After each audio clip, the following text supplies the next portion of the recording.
a vida, o destino, altera as prioridades das pessoas, até a vocação das pessoas, ou faz despertar vocações. Este é o caso da nossa entrevistada de hoje, Tereza Cristina Danucci Martins. É uma brasileira que, desde a sua mocidade, participou intensamente da vida política, até de um lado completamente diferente do meu, mas com o mesmo idealismo com que eu defendi e defendo as minhas ideias.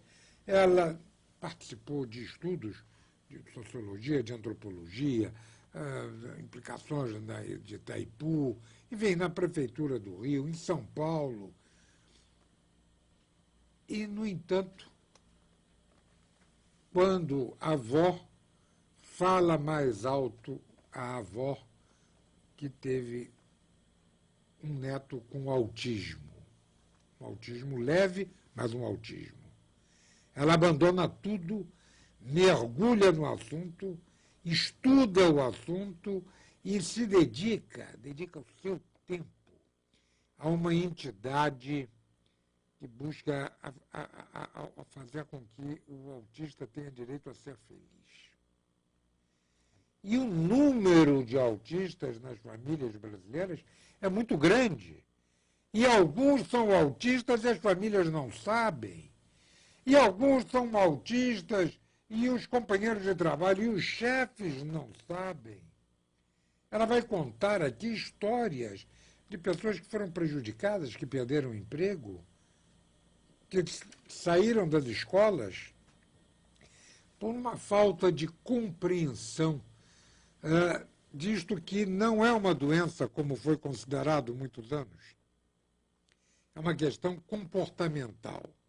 E há um livro, o Rain Man, do Dustin Hoffman, que está aí nas locadoras para os pais, os avós, assistirem o filme, alugarem, assistirem. O filme do Dustin Hoffman é fácil ver na lista e ver que há sim, tratamento. Mas para ter tratamento é preciso haver consciência e apoio. Tereza Cristina, nós não nos vemos há algum tempo, nos encontramos e ela me contou essa linda história e ela veio hoje aqui porque eu queria compartilhar com vocês, porque é um tema que interessa a todos, especialmente a família, a quem ama o seu próximo, quem ama os seus familiares. Tereza Cristina, você entrou nisso por causa do seu neto? Como é que você descobriu o problema e foi mergulhando nisso, a ponto, inclusive, de ter encaminhado já uma minuta de um projeto que eu quero que você fale à Câmara dos Deputados para amparar o autismo? Bom dia, Aristóteles. Fiquei extremamente contente de te rever. Você é daquelas pessoas que fica mais moço com o tempo. É impressionante. Eu quero agradecer, nós fomos colegas de Light, né, Aristóteles? Eu quero agradecer a Rede Vida e eu quero agradecer aos meus colegas, os pais e familiares de autistas, que eu vou humildemente tentar falar em nome deles nesse programa, e principalmente agradecer a Deus por ter me permitido aproveitar todo o conhecimento que eu tive o privilégio de ter, graças aos meus pais que me deram essas condições de estudo e de trabalho, e que agora eu direcionei para ajuda, que precisamos muito para tratamento dos autistas. Você tem uma estimativa estatística no Brasil? Quantos autistas teremos nós? No Brasil, não. A USP diz que entre 250 crianças, um é autista. Os Estados Unidos, que faz estatística, porque o problema no Brasil é que nós não temos nem diagnóstico precoce, que é a coisa mais importante em qualquer doença, concorda? Claro. Nós não temos nem diagnóstico precoce. Os médicos não sabem direito o que é autismo.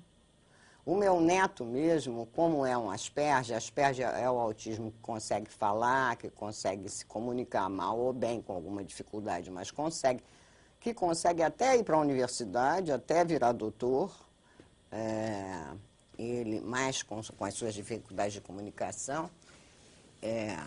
Eu só tive o diagnóstico dele com 7 anos de idade. Depois de ter passado por várias escolas e vários médicos pagos do plano de saúde, só com 7 anos de idade eu tive o diagnóstico desse meu neto. Mas nos Estados Unidos a relação qual é? Nos Estados Unidos a relação é entre 150 crianças, uma nasce autista. E uma coisa muito interessante é que entre 5 crianças autistas, 4 são meninos e uma é menina. Quer dizer, você vai encontrar muito mais meninos do que meninas autistas. E como é que é a vida? A gente se fala e se preocupa, e nós vamos mostrar daqui a pouco aí imagens da associação aqui em Niterói, da qual ela faz parte. Nós falamos muito na criança, no adolescente. Mas e o adulto autista? Como é que é a vida do adulto autista? Ele é excluído? Ou ele trabalha, ele... Eu acho que no Brasil, em geral, a criança autista também é excluída e os seus familiares são excluídos. Porque nós não temos escolas para receber essas crianças. Essa escola de Niterói? Essa escola de Niterói é uma escola que foi feita por nós. Olha ali. Pela ADEFA, junto com a diretora da escola. Posso continuar? Junto com a diretora da escola, para exatamente a gente usar as técnicas que nós estamos usando. Por exemplo, alimentação adequada, sem glúten, sem cafeína, que já provou melhoras consideráveis. Crianças que não falavam e que passaram a falar. São quantas crianças aí? Aí são umas 40 crianças. E existem outras escolas como esta pelo país? Como esta, muito poucas, porque não existe ainda nenhuma lei no Brasil que proteja o autismo. Então não existe nenhuma obrigação de fato é a boa vontade. Sim, mas no caso da síndrome de Down, você tem as APAES, tem as pestaloses. Tá, mas no autismo não tem ainda uma coisa... Não, porque até então ele era considerado doença mental. Então ficava na área da doença mental, como a esquizofrenia e outras doenças mentais. Depois se descobriu que ele é uma doença multifacetada. Quer dizer, ele tem, vamos dizer, 50% de problemas neurológicos, 50% de problemas fisiológicos, que os biomédicos acabam de distribuir, né? Por exemplo, a questão do intestino permeável. A criança autista muitas vezes tem um intestino permeável. Isso quer dizer o quê? Que alguns metais pesados passam pela corrente sanguínea, se alojam nos neurônios e levam às dificuldades comportamentais, que é característica do autismo. A comunicação. Muitos não falam, outros falam com dificuldade, porque também o autista, como o conhecimento é um problema cognitivo. Tem que recorrer, digamos, ao SUS, a um hospital. Olha, vão dar um sossega-nião nele, se ele estiver em crise. Só. A crise, e mandar para casa. O que é a crise? Começa a gritar, se debater, fica forte. Entendeu? É terrível. Eu até posso contar aqui uma história minha. Vamos, depois do nosso intervalo, continuarmos a receber esta aula sobre o autismo. Isso é um assunto que toca muito a sensibilidade de nós todos.